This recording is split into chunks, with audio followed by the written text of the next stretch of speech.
Ce livre, je l'ai lu, et quand je l'ai refermé, je me suis dit, mais qu'est-ce que Madiambal est en train de raconter? Est-ce que c'est une histoire vraie, qu'il a vraiment vécue, ou est-ce que c'est un roman qui est né de sa fertile imagination? Et je pense que c'est les deux à la fois. Le roman aussi naît d'imagination fertile. Mais il se trouve que dans ce roman-là, on retrouve des passages d'une réalité à la limite qu'on peut saisir, tellement qu'on se dit, mais on l'a vécu quelque part, on l'a vu quelque part, on l'a su quelque part, on me l'a raconté quelque part.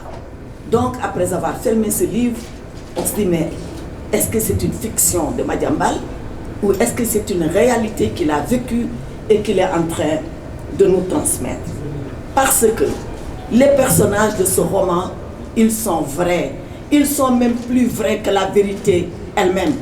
Et nous, les juristes, et Madiambal en est un, on a l'habitude de dire qu'avant que quelque chose soit vrai, il faudrait qu'elle soit d'abord vraisemblable.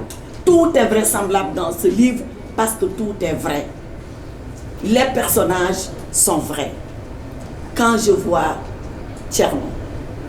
Thierno, moi, il me rappelle mon Fouta natal. Comme tous les Thierno du Fouta, ils sont dans son rigorisme, dans sa capacité à enseigner, à transmettre ce savoir tel que lui-même il l'a reçu. Et vous le racontez, l'ancêtre, Abou Bandel, je crois, qui a tout transmis jusqu'à ce Thierno et qui lui-même, avant de partir, se fait un souhait maladif de transmettre le savoir à son fils, ses épouses, mais bien évidemment Kétiel qui s'appelle Aïssata comme moi.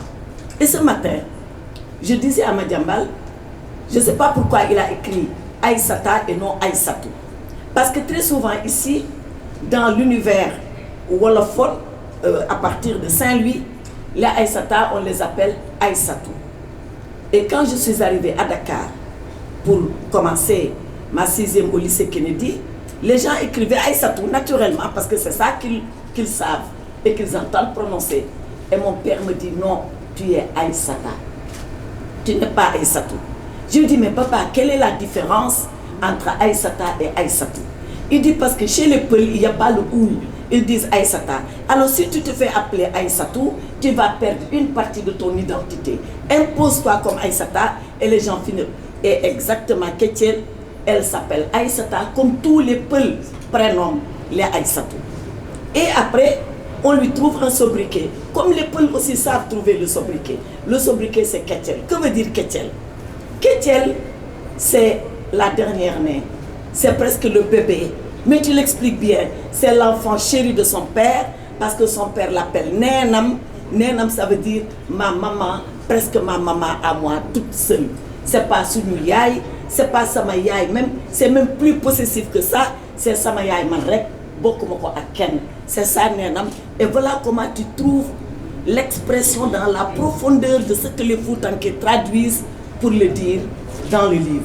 Et c'est pour ça que je dis, moi, une enfant du Fouta, je lis ce livre et je dis, mais c'est vrai, ces personnages sont vrais parce que je les ai connus dans mon passé, parce que je les ai rencontrés. Jusqu'à Issa Abou, et tu expliques pourquoi Issa, il est Abou. Parce qu'au Fouta, et la scène se passe dans un village qui s'appelle Gouro Demba. Au Fouta, les noms de famille sont rarement utilisés. Le nom de famille, c'est très souvent le prénom du père. C'est le prénom du père. Donc, on va dire, je dis là, Mahmoud Ibra, parce que Ibra c'est le père et Mahmoud c'est le prénom.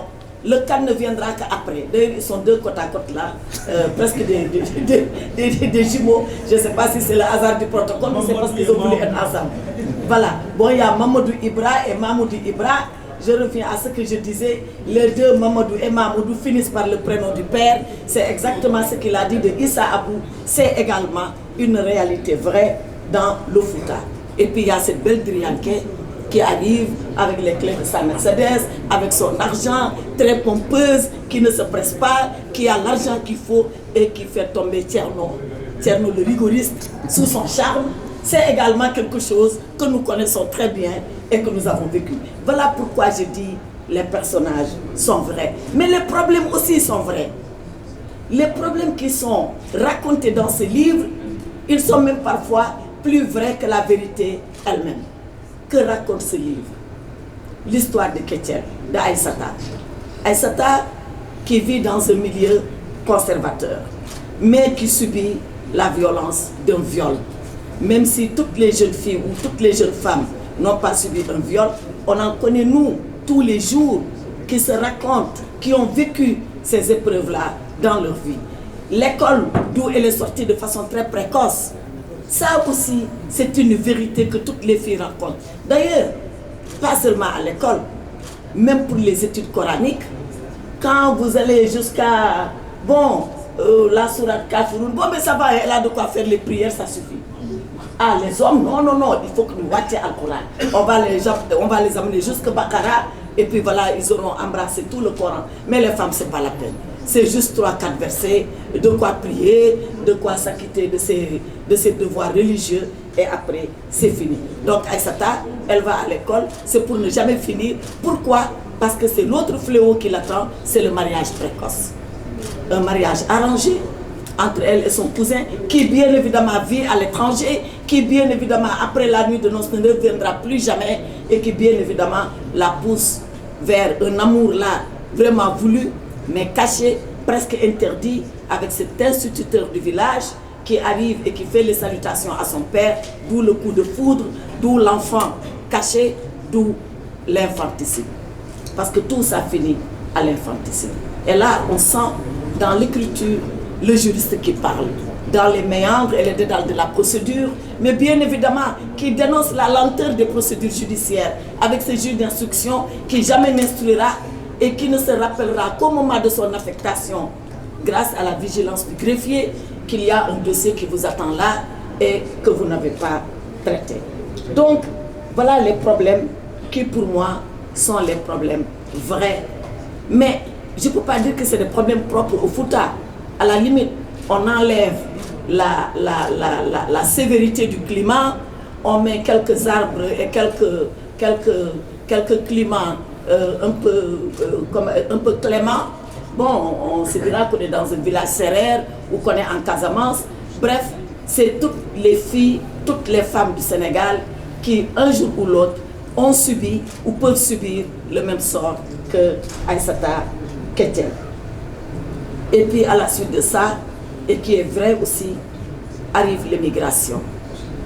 Aïssata, elle a été honnie et vouée aux gémonies par son père, le Tcherno, qui n'a pas accepté qu'elle puisse avoir cette grossesse hors mariage, qui n'a surtout pas accepté d'abord l'infanticide, ensuite la grossesse hors mariage, et qui l'a fait partir de la maison familiale. Mais elle ne part pas seule, elle part avec sa mère. Ça aussi c'est une réalité. Quand l'enfant réussit par les grâces de la maman. Mais quand l'enfant échoue, l'enfant a échoué parce que sa mère doit être elle-même l'auteur de l'échec. Et Tcherno sort Aïssata et sa mère du domicile. Et voilà qu'elles partent à l'aventure. Et l'aventure les amène dans un premier temps à Saint-Louis, où je trouve d'ailleurs, dans l'imagination de Madiambal, qu'il pense que les femmes, elles sont courageuses, elles sont fortes, elles sont ce qu'on appelle maintenant dans notre vocabulaire post-Covid, elles sont résilientes. Et Ketchel et sa mère essaient de recréer un univers. Elles essaient de s'en sortir, elles essaient d'oublier cette tragédie familiale. Et elles font leur petit business qui, à mon avis, aurait pu marcher, mais elle est tentée maintenant par l'autre fléau qui est l'immigration irrégulière. Et Ketchel veut s'exiler. Mais je me rends compte qu'elle a sa personnalité. Elle ne veut pas prendre les pirogues. On lui propose les pirogues, elle dit non. Avec cet océan qui est devenu un cimetière sous nos yeux, je ne prendrai jamais le risque de passer par la pirogue. Elle prend le chemin du Nicaragua. Elle prend le chemin du Nicaragua et vous l'expliquez, c'est la première fois que je comprends maintenant pourquoi tout le monde veut aller au Nicaragua. Et pourtant, j'ai rencontré le ministre des Affaires étrangères du Nicaragua à l'époque aux Nations Unies. Mais tu expliques que, parce qu'entre nous et Nicaragua, il n'y a pas de visa, que le passeport sénégalais, il est accepté directement au Nicaragua. Mais c'est le paradis pour tous ceux-là qui veulent partir et que les visas emprisonnent chez eux. Donc elle va au Nicaragua Parce qu'arrivée à Managa, elle peut aller sortir, aller aux États-Unis sans qu'on lui demande un quelconque visa. Voilà donc camper le décor qui est un décor vrai, identifier les personnages qui sont les personnages vrais et également les mots M-A-U-X par des mots M-O-T-S qui se racontent et qui sont vrais. Donc, ce livre-là, c'est de ça dont il est en train de parler. Mais une fois qu'elle passe en Amérique latine, on voit que là aussi, le décor est absolument vrai. Moi, j'ai été en Amérique latine une fois, c'était en Argentine. Mais je retrouve exactement des paysages, des personnages que j'ai vus en Argentine. Et j'imagine que c'est absolument la même chose au Nicaragua et dans toute l'Amérique latine.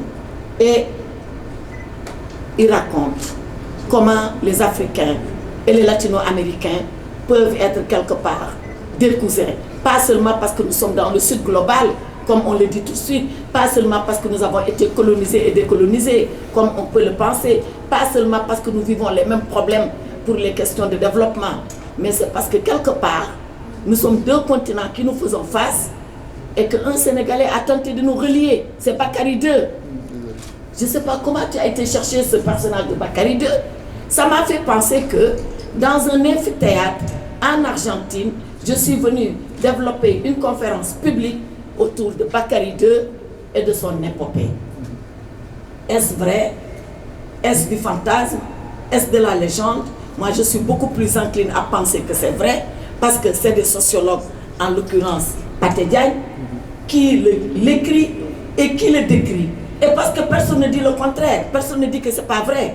Et parce qu'on retrouve des traces de Noirs qui ont vécu en Amérique latine et qui, peu ou prou, ont les mêmes habitudes, les mêmes pratiques culturelles que nous. Cela se retrouve dans ce livre. Et c'est la raison pour laquelle je dis, est-ce un roman?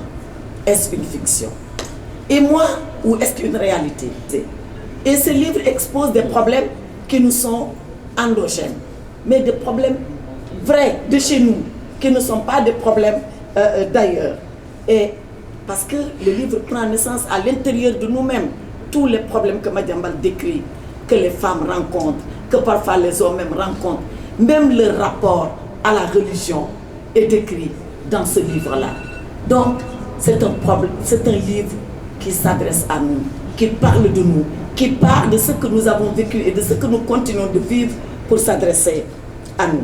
Mais également, c'est un livre qui s'adresse à l'extérieur. Et j'ai vu comment Madiambal, tout au long des pages, a été chercher un apport extérieur. Cette grande, je dis bien grande, mais peintre du Mexique, mais moi je la connaissais, j'étais étonnée de la retrouver dans ce livre, que Ketiel elle a vécu la même histoire que Ketiel, elle a subi le même accident pratiquement auquel Ketiel a assisté, d'où sa passion et sa vocation à la peinture, et elle est devenue un peintre international. Donc, c'est ça pour moi la richesse de ce livre. C'est de parler du Sénégal, de l'environnement et des décors sénégalais, des personnages qui vivent au Sénégal tels qu'ils sont, mais des problèmes que les Sénégalais, et notamment ici, une Sénégalaise, a rencontrés depuis son enfance jusqu'à sa majorité, jusqu'à sa velléité d'aller à l'aventure. En tout cas, ce livre, je vous demande de le lire. D'abord, il est remarquablement bien écrit. Remarquablement bien écrit. Ensuite, il se lit d'un trait. Et puis, il nous raconte, comme je l'ai dit, sous forme de fiction, une histoire vraie. Rien n'est plus vrai que le Tcherno. Rien n'est plus vrai que ces paysages du Fouta que tu décris. Rien n'est plus vrai que toutes ces épreuves que Ketiel a traversées. Rien n'est plus vrai que la tragédie humaine autour de l'immigration clandestine. En tout cas, félicitations Madiambal.